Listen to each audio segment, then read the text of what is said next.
মাইসা আপুর পড়াশুনো শেষ, জব করতেছেন এখন। দুই বোনই এসেছেন, কিন্তু মালা আপুর দৃষ্টি কেমন জানি আবির ভাইয়ের দিকে এমনভাবে তাকিয়ে আছে যেন চোখ দিয়ে গিলে খাবে আবির ভাইকে। বিষয়টা দেখেই মেঘের মেজাজ গরম হয়ে গেছে। তৎক্ষণাৎ মনে পড়ে গেল রাতের কথা। তানভীর ভাইয়া তো বলেই ছিল আবির ভাইয়ের জীবনে কেউ আছে। মালা আপুই কি সেই কেউটা? ভাবতেই বুক ভরে ওঠে কষ্টে। আবিরের সমবয়সী একটা ভাইয়া আছে, নাম সাকিব।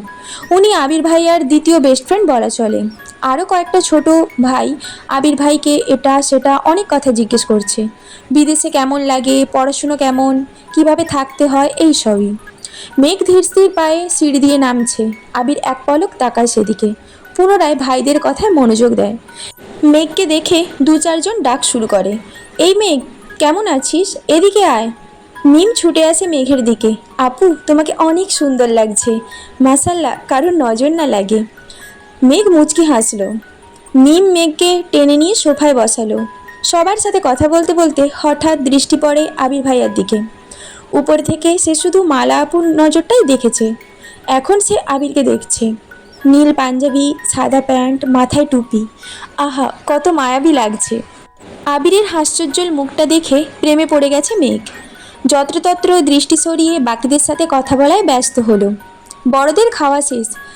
মেঘ উঠে সবাইকে সালাম দিয়ে খোশ গল্প করতে লাগে। খালামণিদের অনেক দিন পর দেখছে। আগে বিয়েতে গেলে টুকটাক দেখা হতো, কিন্তু তানভীরের অত্যাচারে মেয়েটা বিয়ে বাড়িতে যাওয়া ছেড়ে দিচ্ছে। তাই মামি আর খালাদের সাথে দেখাই হয় না। মামা অবশ্য মাঝে মাঝে দেখতে আসে, এটা সেটা নিয়ে আসে। সারাদিনের ঘোরাঘুরি শেষে সবাই নিজেদের বাড়ির উদ্দেশ্যে রওনা দেয়। থাকার জন্য বলেছে সবাই, কিন্তু চাকরিজীবীদের কাছে বেড়ানো মানেই কয়েক ঘন্টা। বিদায় বেলায় মালা আপুর আচরণে মাথায় রক্ত উঠে যায় মেঘের। ভালো করে বললেই হয় বেড়াতে যাবেন, গায়ে ঢলে পড়ার কি আছে, আশ্চর্য। মালার এরকম আচরণে আবির ভাই তৎক্ষণাৎ সরে না গেলে তো উপরে পড়ে যেত মেয়েটা। রাগে ফুঁসতে ফুঁসতে মেঘ নিজের রুমে চলে যায়। মেহমানদের বিদায় দিয়ে আবিরও বাইক নিয়ে বেরিয়ে পড়ে কোথায় যেন। মাঝখানে তানভীর একবার এসেছিল, সবার সাথে দেখা করে আবার বেরিয়ে গেছে। পার্টি অফিসে কী নিয়ে ঝামেলা চলছে, তাই বসার সময় হয়নি তার। মেঘ নিজের রুমে দরজা বন্ধ করে কাঁদতে লাগলো, কিন্তু কেন কাঁদছে সে নিজেও জানে না। অতিরিক্ত রাগে কান্না আছে মেয়েটার। মেঘ বরাবরই খুব অভিমানী, অল্পতেই কান্না করে দেয়।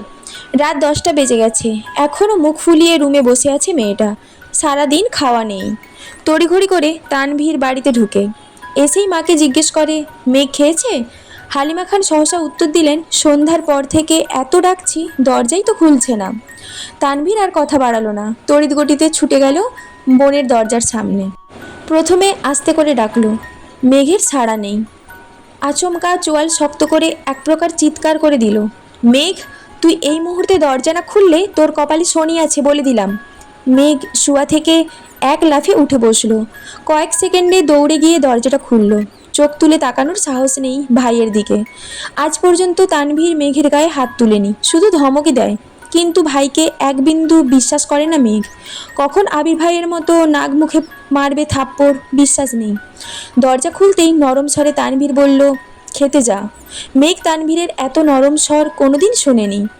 ভাবতেই পারছে না ভাইয়া তাকে এত ভালোবেসে খেতে বলছে। তানভীর বলল, খাওয়া শেষ হলে তোর ফোনটা দিস, তোকে একটা ফেসবুক আইডি খুলে দেব।